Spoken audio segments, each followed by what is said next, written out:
तब चलन जाए। आई रो सबके काले सुनावे करवे लेकिन समय ना बचुए। हमरा लगे एक गो सिद्धांत जे कथा हम काट कूट के ना कहिले, जौन कहिले तौन सिल सिलवार से अंतिम तक कहिले। ई ना कि दू गो कहे के बाद हाली हाली भाग भाग के ओकरा के पूरा दी तो करोम नहीं के पूरा के अपने श्रोता के जो भी सुनाए असली बात सुनाए कि हमारे श्रोता अंधकार में न रहे, जो भी बात सुने परिपूर्ण सुने। कि कोई अगर पूछ दे कि आपने हलचल बाबा की कथा को सुना है तो क्या सुना है, तो हमारे श्रोता कहकर बता दें कि बाबा ऐसे ऐसे सुनाए हैं, परिपूर्ण कथा सुनाए हैं। अधजल गगरी छलकत जाए, आधा कथा कबो ना सुनावे के चाहे। तो ऐसे आज आई वो कथा के परिपूर्ण कल जाता रो रसवे शांति से बैठी हे पड़े तनी अब लोग के आवागमन बंद कल जाओ। जे आवता ओकरा के कहीं जे होने से आके पीछे बैठे के काहे कि हे पड़े लोग आवत तो सारा लोग चिहा के देखता जे केहू आगुल कादो ना के का जे नहीं जे के लोग नहीं के देखले कादो के। हे भगवान आई कथा सुनावता मित्र चित्र और चरित्र ये तीन गो राउर पवित्र मानो तो वह दुनिया का महान व्यक्ति बन सके। काका मित्र चित्र और चरित्र यानी कि चित्र के अनुसार चरित्र होके आ चरित्र चित्र के अनुसार मित्र होके तो वह दुनिया के महान व्यक्ति बन सके। ना तो चित्र भी सही बा चरित्र भी सही बा, अगर मित्र राउर गड़बड़ बानो तो कहियो ना कहियो कुखाता रौरा के चढ़ा दी आ ओकरा चलते रौरा बदनाम हो जाए के पड़ी। ध्यान दे इस संसार में अहंकार घमंड कभी भी ना करे के चाहिए। मित्र तो दुनिया में रौरा हजारों मिली हैं, प्यार करे वाला तो हजारों मिली हैं, लेकिन दुलार करे वाला एगो माई के छोड़ के दुनिया में केहू ना मिली। प्यार करने वाले तो हजारों मिलेंगे, करोड़ों में रहुआ हो जाता हजारा में मिले हैं, लेकिन दुलार करने वाली जब छोड़ कर चली जाती है ना माँ इस दुनिया को, तो प्यार करने वाले हजारों मिलते हैं, लेकिन माँ जैसा दुलार करने वाला कोई जिंदगी में दोबारा नहीं मिलता है। इसलिए तनी ए भजन के सुनी अपना अंदर गुनी कि कानवा खोली के सुनिला अरे हल चले जी के बतिया हो आ संहतिया सय में एक हो खेला। अरे सुनला हल चल जी के बतिया हो संहतिया सय में एक हो कानवा खोली के सुनिलो कानवा खोली के सुनिलो हलचल जी के बतिया हो संहतिया सय में एक हो खेला। सुनला हलचल जी के बतिया हो संहतिया सय में एक हो। कानवा खोल के सुनला हलचल जी के बतिया हो संहतिया सय में एक हो खेला। असली जवन राउर मित्र होई नो संहतिया तो का करी अरे मौका पर जवन दी तवन कब नहीं ली हो।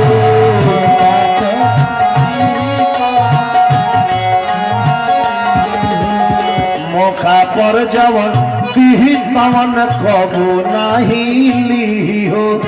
छोड़ी नहीं हाथ साथ जहियाले जी हो।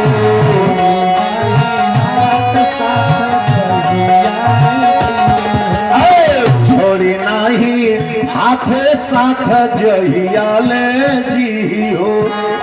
तो कबो बिगड़े ना दी तो कबो बिगड़े ना दी सपनों में इज्जतिया हो संहतिया सय में एक हो खेला।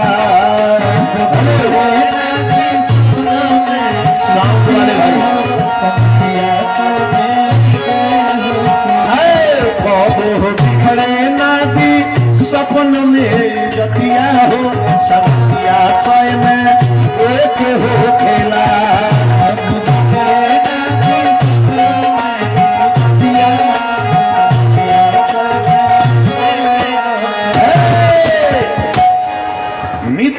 दुनिया में ढेर भइल है, लेकिन कृष्ण यशोदामा जी के जाने नर नारी।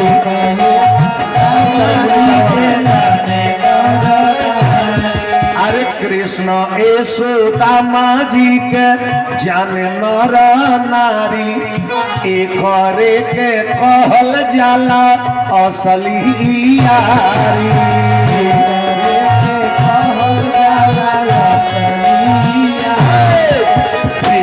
यशोदामा जी के जाने नर नारी, एक के कहल जाला असली यारी। तब भारी विपत्ति में, तब भारी विपत्ति में भरल संपत्तिया हो, संपत्तिया स्वयं में एक हो।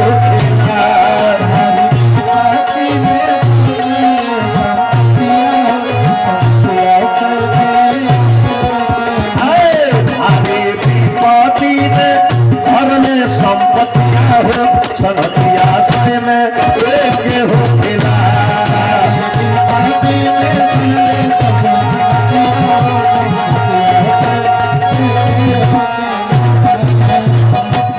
प्रेम से बोले वृंदावन बिहारी लाल की। आई कृष्ण और तनी के मित्रता की कथा सुनाओ, तनी तनी ध्यान से सुनल जाए। बहुत लोग कथा में कहेला कि सुदामा जी दरिद्र रहले, दरिद्र ना ना ना ना ना, ना। सुदामा जी दरिद्र ना रहले, सुदामा जी गरीब रहले, गरीब। गरीब में और दरिद्र में अंतर होता है।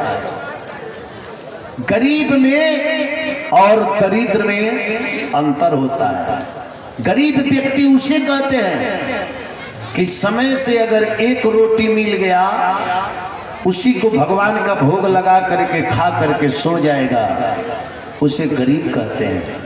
आ दरिद्र व्यक्ति ओकरा के कहल जाला जे दूगो रोटी पतल में गिरल बा, दूगो खातिर औरी चिल्लाता, ए भाई दूगो औरी दे दो, कहीं और आ जाइते एकरा बाद हमरा ना मिली। माने जिसके पास संतोष नहीं है वही व्यक्ति दरिद्र है, दरिद्र।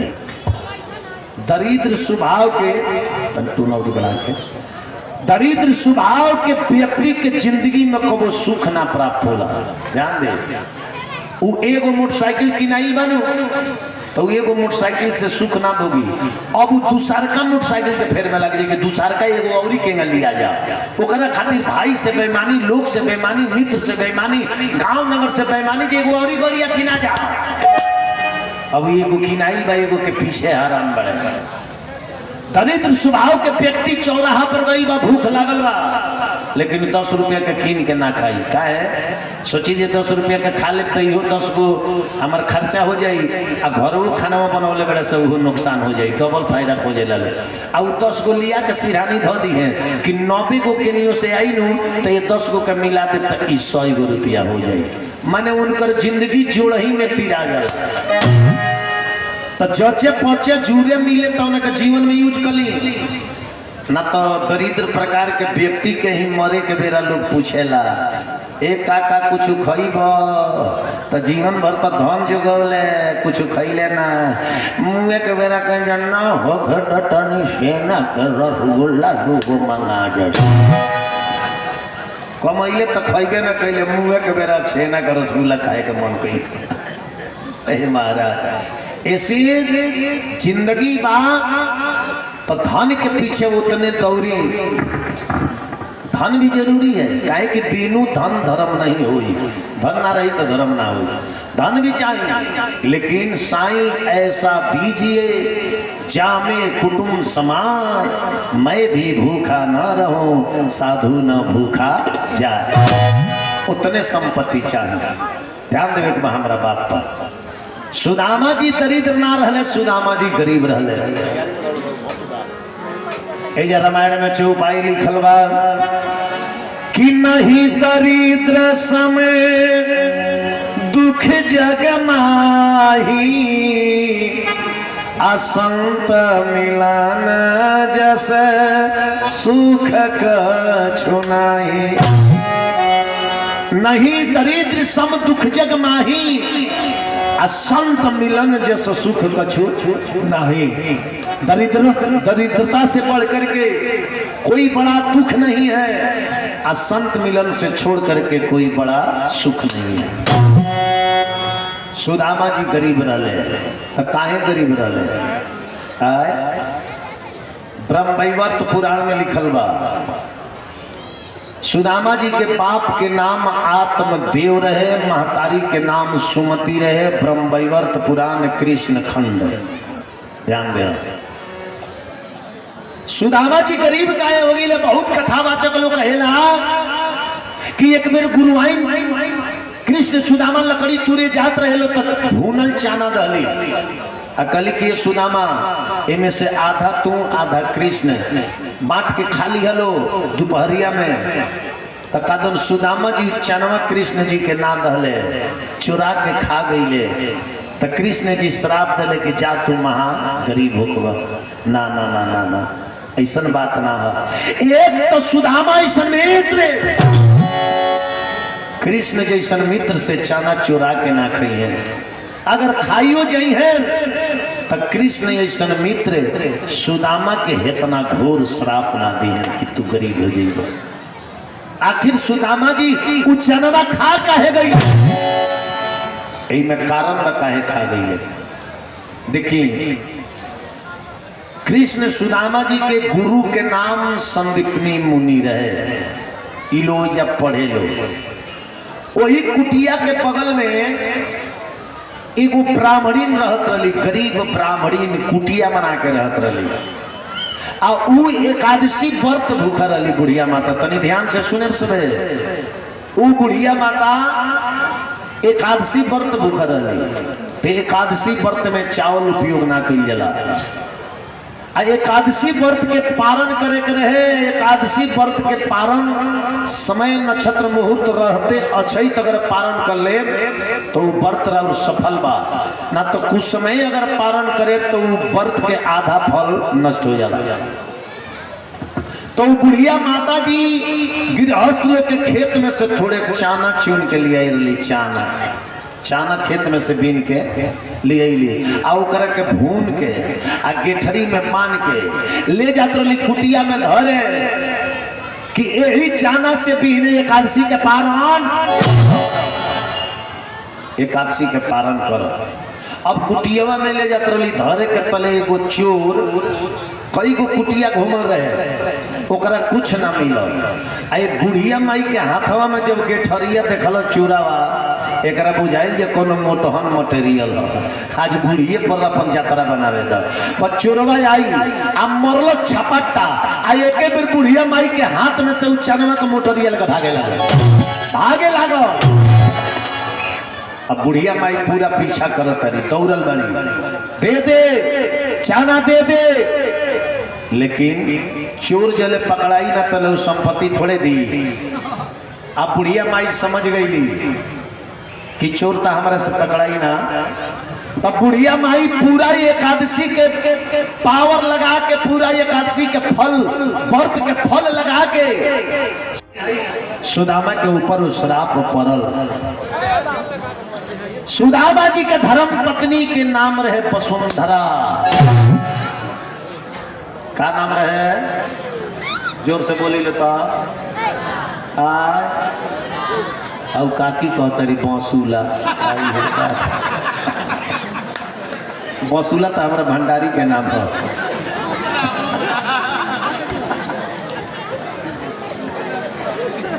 प्रेम से बोली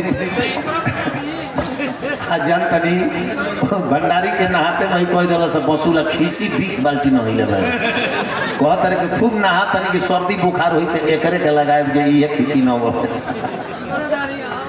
प्रेम से बोली वृंदावन बिहारी लाल की जय। सुदामा जी के धर्म पत्नी के नाम वसुंधरा रहे, लेकिन सुदामा जी बड़ा प्रेम से अपना पत्नी के नाम सुशीला रखले रहे।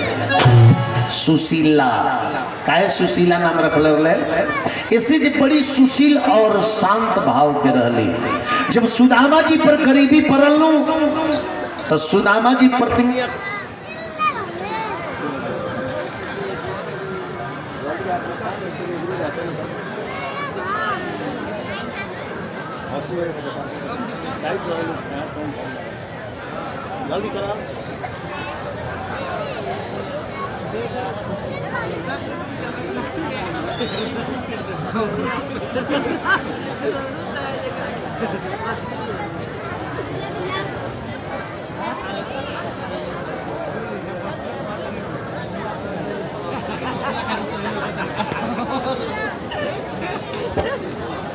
Hello hello.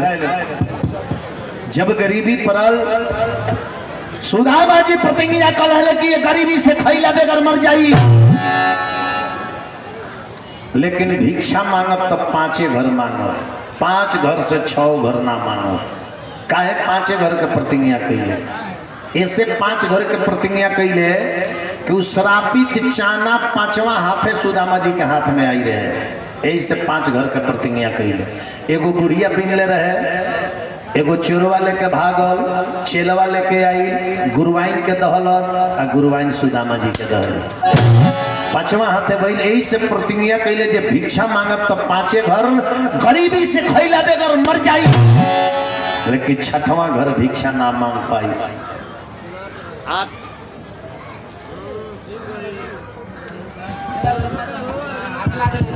8 दिन बीत जाओ भोजन बिना, लेकिन सुदामा जी 5 घर से 6वां घर भिक्षा ना मांगस। 1 घर मंगले, 2 घर मंगले, 3 घर मंगले, 4 घर मंगले, 5 घर मंगले, ना मिलल लवटिया बस 6वां घरे भिक्षा मांगे ना जास। लेकिन उनका धर्म पत्नी कहियो ना कहली कि महाराज भिक्षा नहीं के मिले तब 5 घर काहे मांगतनी, पूरा 3 भर पूरा काम मांगते काहे नहीं रह जा, कहियो ना कहली। काहे? धर्म पत्नी उसे कहते हैं जो अपने पति के धर्म की रक्षा करे, कहियो ना कहली। सुदामा जी के घर के दशा देखी का रहे। घर की हालत क्या कहना था, घर पे पूरा ठाटन था,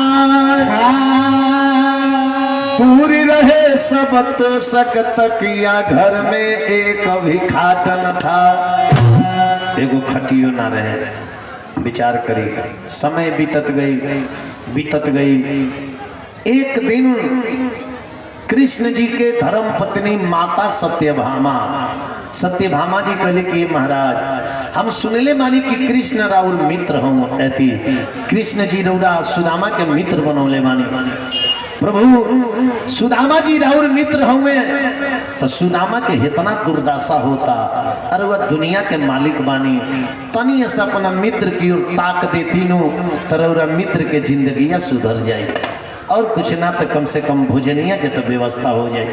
कन्हैया जी कहने की सत्यभामा अभी सुदामा के भाग्य में सुख नहीं लिखा है, जिस दिन उसके भाग में सुख का आगमन होगा ना, उस दिन सुदामा को द्वारिका याद पड़ जाएगा। द्वारिका सिर्फ अभी मेरा नाम याद पड़ रहा है, द्वारिका याद नहीं पड़ रहा है। जिस दिन उसको द्वारिका याद पड़ गया और द्वारिका की तरफ सुदामा बढ़ जाएंगे तो समझ जाना कि इनके सुख का दिन आने वाला है।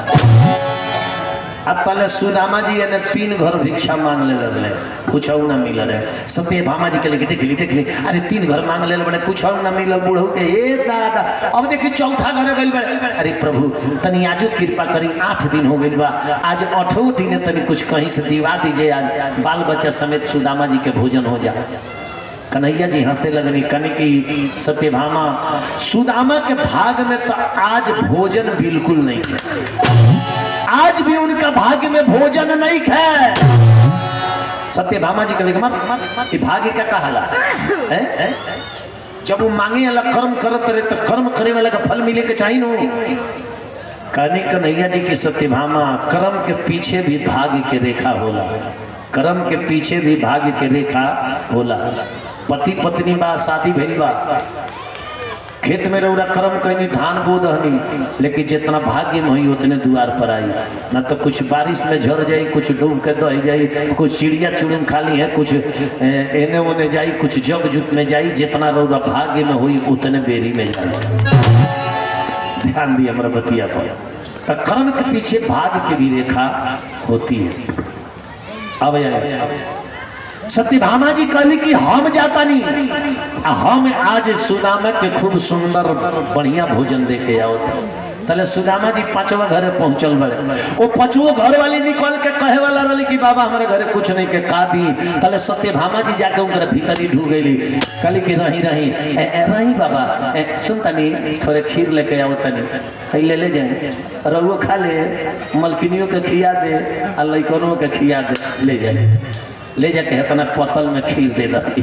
और सुदामा जी खीर लेके चलल बड़े। जय श्री कृष्णा, जय श्री कृष्णा।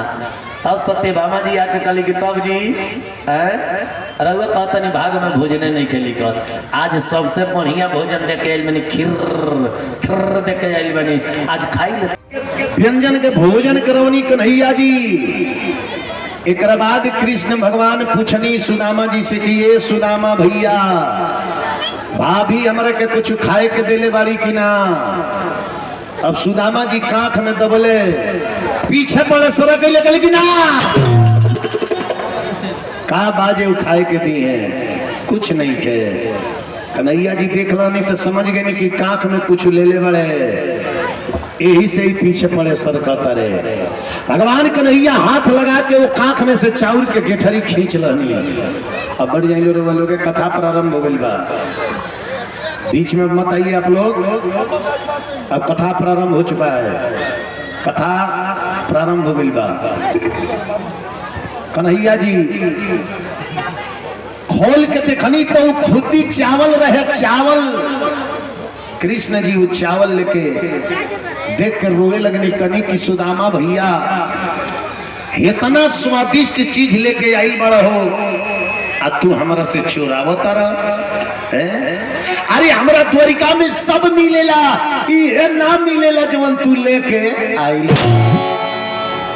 ये महापुरुष के कर्तव्य, केहू के घरे जाई खाए नो, अगर खाना बाउर भी बनल बानू, अगर वो व्यक्ति खुशी से पूछे कि महाराज जी खाना कैसन भइल बा, तो एकदम वो व्यक्ति के खुश करे खातिर हुआ कहीं जना भोजन बहुत मस्त हुआ है, बहुत अच्छा हुआ है। ये महापुरुष के लक्षण है। भगवान राम जी दुनिया के मालिक बा। जब जनकपुर के लड़का लोग भगवान राम के जनकपुर दिखावे लगो तो हारा हुसी से दिखावे, प्रभु हौ देखी, हौ रउआ देखले बानी कि ना। तो लइकन के खुश करे खातिर भगवान कहे कि हाँ हो गजब दिखावला लो, आज ले हम जीवन में ऐसा कबो देखल ही ना रहे। कहीं भी जाई केहू भी खाना दिले बा, अगर नमके ज्यादा बा तो रउआ कहीं मत कि नमक ढेर हो गई बा, ओकरा मन में थोड़ा भाव के दुख लगे कि ओ आज हम ज्यादा नमक डाल के महाराज जी के भोजन करा देनी। ओ जरा हुआ कही कि ना ना बहुत स्वादिष्ट बा, जितना भूख हो उतना खाई, बहुत स्वादिष्ट भोजन बनल बा। ओजा कमी ना निकाले के चाहिए, कमी निकाल दे तो ओकर भाव और खुशी जौन बानू ओजा तनी मुरझा जाए। हाँ हमार भंडारिये बड़े कितनो टाइट नीमक डाल देले, लेकिन हम कबो ना कहिले कि नीमक टाइट बा। कई लोग बात तनी कहियो देला, लेकिन हम कबो ना कहिले। और रउल से कहे कि अगर घरे रहुआ बानी और पत्नी अगर खाना दे दिले बड़ी, संजोग बस अगर सब्जी में नीमक नहीं खे पड़ल तो रउआ घर में हाला मत करी, थरिया मत फेंकी, जौन बुझाओ तो दू कवर खा के चुपचाप उठ के अपना काम पर चल जाए। काहे कि रउरा बाद तो भोजनवा और पत्नी खई है नु, खई है तो मुंह में डलियन तक रे मैं तो निमके नहीं खे रे, वहाँ के खा के चल गई आ कुछ ना बोलनी। हाँ हे भगवान, हे प्रभु, पति नहीं खा दिले, तू हमारा के देवता दिले बड़ा। कितना देवता आदमी बानी वहाँ के खाना में नमक ना रहा, वहाँ के वहीं खा के चल गई नहीं। दूसर मर्द रही तो गरियाई तो मारी, तू वहाँ के कितना देवता बानी। तो देखी पति के नजर, पत्नी के नजर में रउरा देवता भी बन गई, घर के झगड़ा भी शांत हो गई। आ साजी खन से याद पार के नीमक डली है, ना तो नीमक नहीं खे और थरिया नचा के फेंक दी, सब्जी में नमक नहीं डाली है। और रउआ तो गनी खिसिया के ओकरा दिन भर कपार पर नाचता है ना खैले है ना आज नीमक ना पड़ रहा नीमक ना पड़ रहा नीमक ना पड़ रहा नीमक नीमक नीमक दिन भर ओकरा कपार में नीमक घोराई रही हो सके तो साझी खाना ले में कहीं 2 वाली नीमक मत डाल दे तो सवेरे वाला बिना नीमके में गई साँझ वाला टाइटे हो जाए तो 2 टाइम उपास मारे के पड़ जाए आ शांति से चल जाए तो एक टाइम में उपास हुई आ घर के झगड़ वो बच जाए कि ना बच जाए आ मेहरारू के नजर में रउआ देवता भी बन जाए। झगड़ा के मतलब का होला सामने अलग देखी कि क्रोधित बात हो जाए शांत हो जाए हो जा शांत हो जाए ना तो क्रोध से क्रोध टकराला नहीं तो भयानक रूप ले लेला।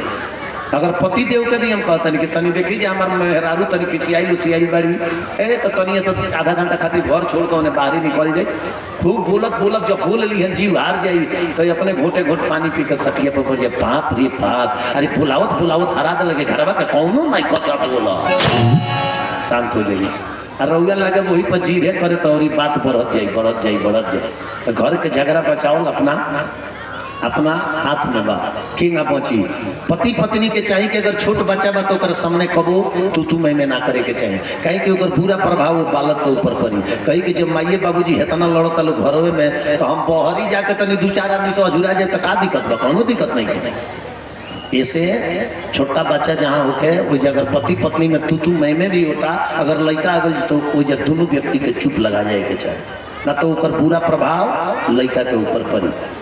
हमने के अपना बच्चन के सच्चा संस्कार नहीं किए जाते जींस देता नहीं जा टी शर्ट देता नहीं जा पाउडर क्रीम देता नहीं जा 25,000 का मोबाइल देता नहीं जा लेकिन सच्चा संस्कार नहीं किए जाते यही से गड़बड़ा जाता है।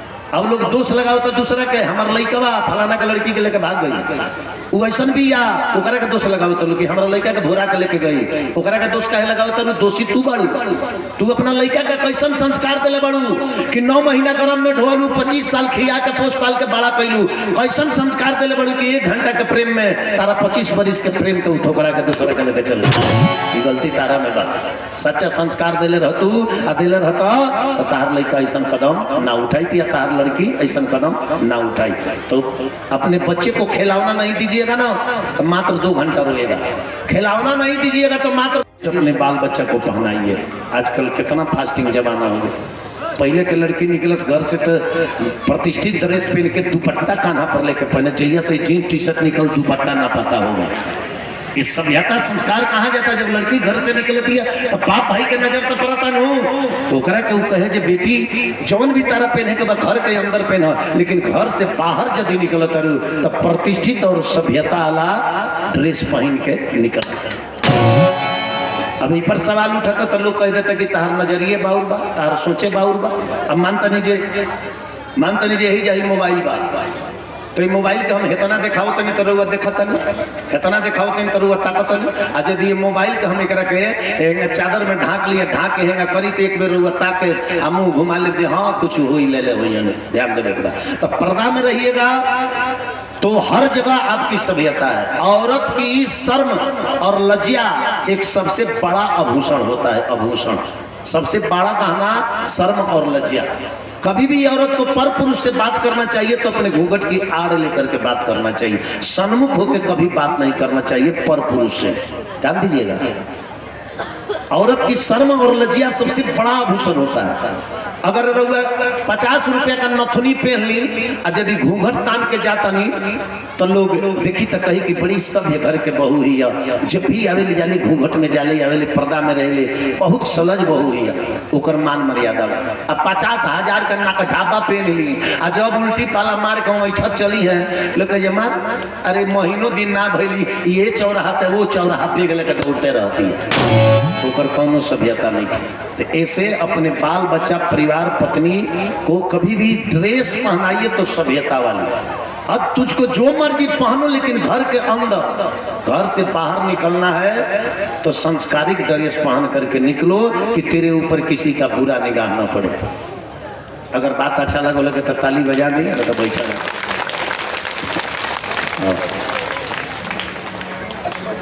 अब कन्हैया जी कनी की इतना स्वादिष्ट चीज लिया बड़ा चुरावे वाला आदत गई नहीं के तहा अरे संहतिया संहतिया संहतिया तना ही छोड़ल दतिया संहतिया नहीं छोड़ल नहीं छोड़ल दतिया संहतिया अरे कहले रहल चोरी उमर रहे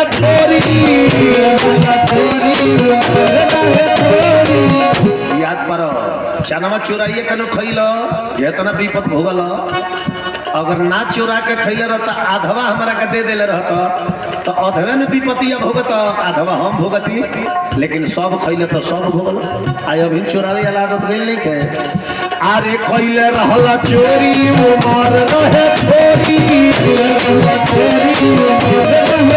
अरे यही से तू कतल विपतिया यही से तू कतल विपतिया नहीं छोड़ल दतिया संगतिया नहीं छोड़ल दतिया संगतिया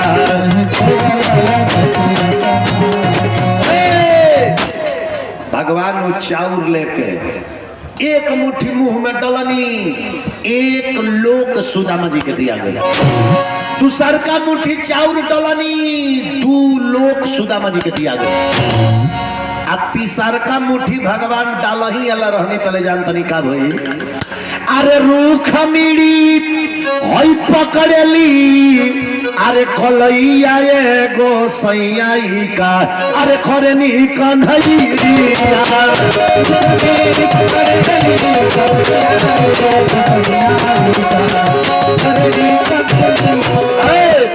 रुखमी पकड़ली कलैया एगो सैयाई का खरनी कन्हैया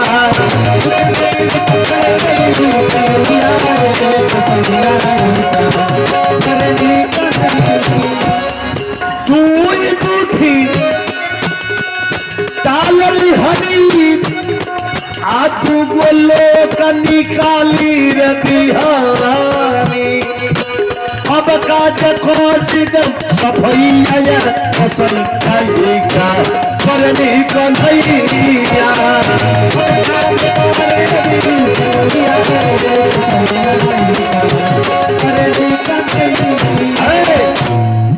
2 लोग सुदामा जी के दिया गए सुदामा जी का नगर सुदामापुरी बन गई भगवान विश्वकर्मा का आदेश नहीं सारा नगरिया बिल्डिंग आलिशान हो गई 56 भोग सुदामा जी के चलता तो 56 भोग हरहू चलता लड़का बाल बच्चा पत्नी के उनहू चलता अब कन्हैया जी कने सुदामा भैया कुछ दिन रह खा पी के मोटा जइह तो जइह आ सुदामा जी के टेंशन का लगल बा कि एने खा पी के हम मोटाए आ तले घरवा खैला बिना सब जना के अर्थी सजा जाई अर्थी सुदामा जी के काम मालूम है 56 भग न मिलत तो 56 भग नहीं मिलत सुदामा जी सोचले कि चले जाए के ना कहब तले कन्हैया कुछ दिए ना अरे केहू के विदाई जाही के बारे में दियाला केहू के विदाई जाही